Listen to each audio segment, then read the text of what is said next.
చూశామంటే ఇంద్రధనుసు వర్ణాలం, నట్టింట్లో కలిశామంటే నవ్వులతో వైభోగం.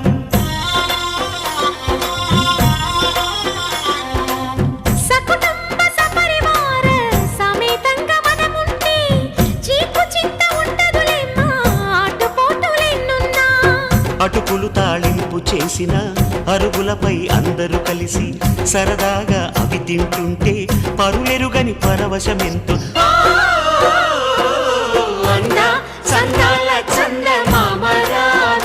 వచ్చి ప్రేమ బంధాల ఇల్లు చూసిపోవే, నీలి నీలాల మేఘమాల రావే, పొంగిపోయే రాగాల జల్లు చూసి